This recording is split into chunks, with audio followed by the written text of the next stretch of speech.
The intelligent fish said, I know what to do if the fisherman come and catch me. তখন intelligent মাছ অর্থাৎ বুদ্ধিমান যে মাছ, সেই দ্বিতীয় মাছ, সেকেন্ড মাছটা ইন্টেলিজেন্ট ছিল সেটা আমরা জানি। তো ইন্টেলিজেন্ট ফিশটা কি বলছে, দ্বিতীয় বুদ্ধিমান মাছটা বলছে যে যদি জেলেরা আমাকে ধরতে আসে তো তখন কি করতে হবে সেটা আমি জানি। The fish who believed in fate said, whatever is to happen will happen. তো তখন প্রথম যে মাছ, যে ভাগ্যে বিশ্বাসী ছিল অর্থাৎ ফেটে বিলিভ করত, সে বলছে যে যা হবে সেটা দেখা যাবে। I was born in this lake and I am not going to leave it. বলছে আমি এই লেকেই জন্মগ্রহণ করেছি, অর্থাৎ আমি এই হ্রদে জন্মগ্রহণ করেছি, তাই আমি এই হ্রদ ছেড়ে কোথাও যাব না। তাহলে আমরা কি দেখলাম গল্পটার মধ্যে? তৃতীয় মাছ ওয়াইজ ফিশ সে বলেছিল যে চলো আমরা এখান থেকে পালিয়ে যাই। দ্বিতীয় মাছ যে বুদ্ধিমান ইন্টেলিজেন্ট ফিশ সে বলেছিল যে কি জেলেরা যদি আমাদেরকে ধরতে আসে তাহলে জানি যে আমি কি করব। এবং যে প্রথম মাছ যে ভাগ্যে বিশ্বাসী সে বলেছিল কি যা হবে দেখা যাবে, আমি এই লেকে জন্মগ্রহণ করেছি, আমি এখান থেকে কোথাও যাব না। তারপর কি হচ্ছে দেখি। The wise fish did not want to risk his life. আবার বলছি শোনো, the wise fish did not want to risk his life. তাহলে যে জ্ঞানী মাছ সে কিন্তু চায়নি তার জীবনের কোনো ঝুঁকি নিতে। রিস্ক মানে ঝুঁকি, লাইফ মানে জীবন আমরা জানি। তো জ্ঞানী মাছটা তার জীবনের কোনো ঝুঁকি নিতে চায়নি। So he swamp through the canal and went to the other lake. তাই কি করলো, সে তার কথা মতো বা তার চিন্তা মতন সে সাঁতরে সেই ক্যানালে চলে গেল, অর্থাৎ সেই খালে চলে গেল এবং সেই খাল থেকে সে আরেকটা হ্রদে পৌঁছে গেল, অর্থাৎ সে কিন্তু সেফ হয়ে গেল, সে নিজেকে বাঁচিয়ে নিল। তাহলে বাকি দুটো মাছের কি হলো আমরা দেখি। The fisherman came back the next morning. জেলেরা কি পরের দিন সকালবেলায় আবার ফিরে এলো, কারণ তারা বলেছিল যে তারা সব মাছগুলো ধরবে, তাই তারা ফিরে এসেছে। দে কাস্ট দেয়ার নেট। তাহলে তারা কি করলো, তারা জাল ফেললো। জেলেরা তো জাল দিয়েই মাছ ধরে তাই না, তো সেই জাল ফেললো। The two friends who stayed back were caught. তাহলে যে যে দুজন মাছ অর্থাৎ যে দুই বন্ধু রয়ে গিয়েছিল হ্রদে তারা কিন্তু জালে ধরা পড়লো, কট মানে ধরা পড়েছিল। There were many other fishes in the net. এবং জালের মধ্যে কি আর অন্যান্য মাছেরাও কিন্তু ছিল, এবং আরও অনেক মাছেদের সাথে এই তিন বন্ধুর মধ্যে যে দুই বন্ধু রয়ে গিয়েছিল তারাও কিন্তু ধরা পড়েছিল। The intelligent fish thought of a way to escape.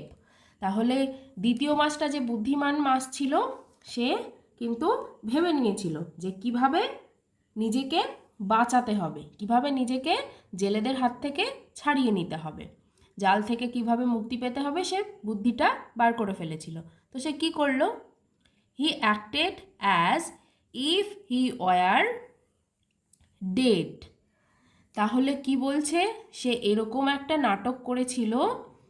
Acted মানে হচ্ছে নাটক করা বা অভিনয় করা। আমরা বলি না তুমি বেশি অ্যাক্টিং শিখে গেছো না, পড়াশোনা করো না, তো এই অ্যাক্টিং মানে হচ্ছে নাটক বা অভিনয় করা বা ভান করা।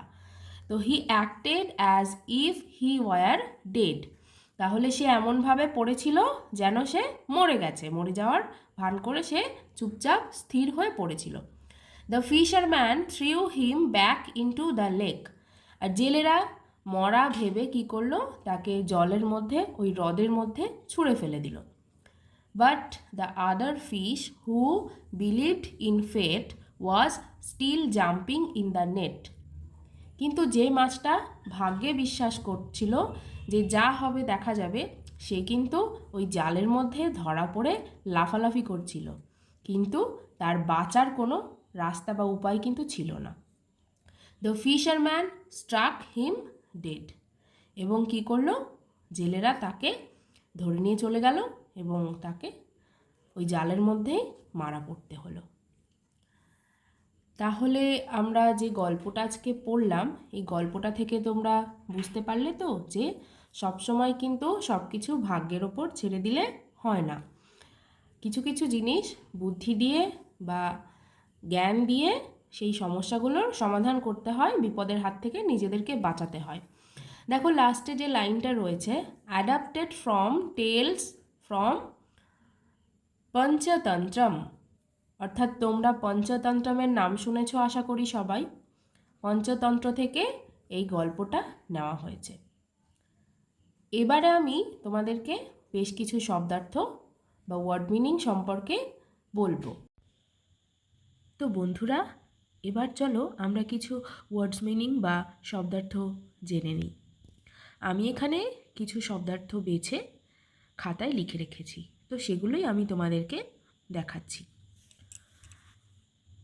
লিভড, LIVED, লিভড মানে বাস করত। ডিফারেন্ট, DIFFERENT, ডিফারেন্ট মানে ভিন্ন বা আলাদা। বিলিভড, BELIEVED, বিলিভড মানে বিশ্বাস করত। থট, THOUGHT, থট মানে ভাবত বা চিন্তা করত। হ্যাপেন, HAPPEN, হ্যাপেন মানে কোনো ঘটনা ঘটা। ইন্টেলিজেন্স, INTELLIGENCE, ইন্টেলিজেন্স মানে বুদ্ধিমত্তা। আমি তোমাদেরকে একটা বিষয় একটু দেখাতে চাই। যে বড় বানানগুলো থাকে সে স্পেলিংগুলো আমাদের মুখস্থ করা একটু কষ্ট হয়ে যায়। তো আমরা যদি সেগুলোকে ভাগ করে নিই তাহলে অনেক সুবিধা হয়। যেমন ধরো ইন্টেলিজেন্স, যদি এইভাবে আমরা পড়ি তাহলে কিন্তু আমাদের বানান খুব সহজে মুখস্থ হয়ে যাবে। তো এটা নিয়ে আমি তোমাদের পরে আরেকদিন অন্য কোনো একটা ভিডিওতে বলবো। তারপর দেখো কি আছে, সলভ, SOLVE, সলভ মানে সমাধান। অ্যাকশন, ACTION, অ্যাকশন মানে কাজ বা কর্ম।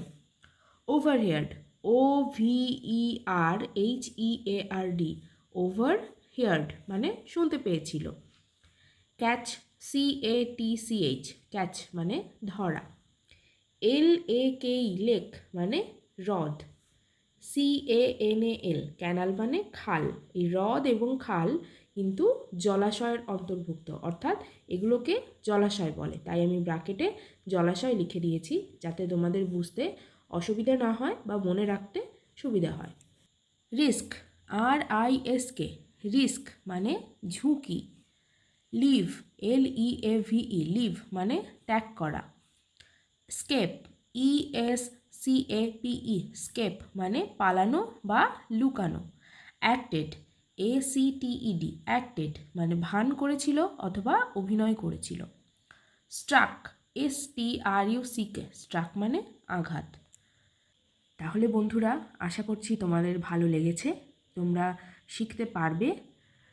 যদি ভালো লাগে তাহলে সাবস্ক্রাইব করবে, বেল আইকন প্রেস করতে ভুলবে না, এবং তোমার ক্লাসমেটদের সঙ্গেও আমাদের পাঠশালাটা শেয়ার করবে, যাতে সবাই আমরা একসঙ্গে পড়তে পারি, শিখতে পারি এবং একে অপরকে জানাতে পারি।